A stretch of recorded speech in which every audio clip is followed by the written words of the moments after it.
আমরা আবারও সন্দেশখালীর খবরের দিকে নজর রাখবো। সরবেরিয়াতে আটকানো হলো শুভেন্দু অধিকারীকে। শুভেন্দু অধিকারীর বাস আটকানো হয় সরবেরিয়াতে এবং রাস্তায় বসে পড়েন শুভেন্দু অধিকারী। পুলিশের সঙ্গে বচসা করতে দেখা যায় শুভেন্দু অধিকারীকে। দেখতে পাচ্ছেন রাস্তার উপরে বসে পড়েন শুভেন্দু অধিকারী।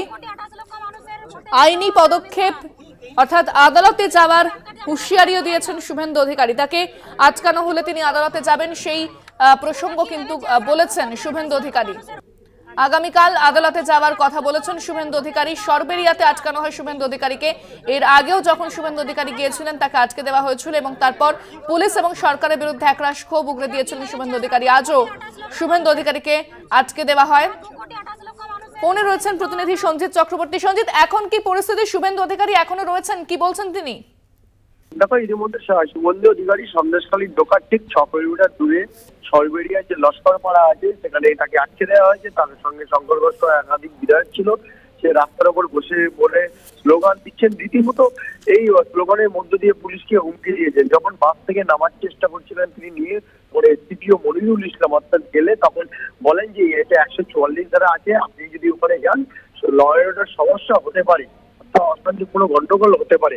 যার কারণে তখন বলে কি আপনার নাম কি, আপনি কি করেন, আপনি এই মমতার পুলিশকে দেখে নেবো বলে এমনকি তিনি আগামীকাল আদালতে যাওয়ার হুমকি দিয়েছেন এই রাজ্য পুলিশের বিরুদ্ধে। নেই নিয়ে তারপরে বাস থেকে নেমে এখন শটাং সরবেরিয়া এবং দামাখালী রোডের যে লস্করপাড়া রয়েছে সেখানে গিয়ে কিন্তু বসে পড়েছেন। বসে পড়ে রীতিমতো তিনি স্লোগান দিচ্ছেন এবং বিক্ষোভ দেখাচ্ছেন। এখনো পর্যন্ত যেটা জানা আছে শুভেন্দু অধিকারী হয়তো 4টে অবধি থাকবে। প্রায় 2 ঘন্টা অতিক্রম করতে চলেছে রাস্তা। তিনি এখানে এখনো অবস্থান বিক্ষোভে বসেছেন। সব মিলে তাকে ঘিরে রেখেছে বিশাল পুলিশ বাহিনী। তার যেমন এখন কি করবেন শুভেন্দু অধিকারী, কি বলছেন?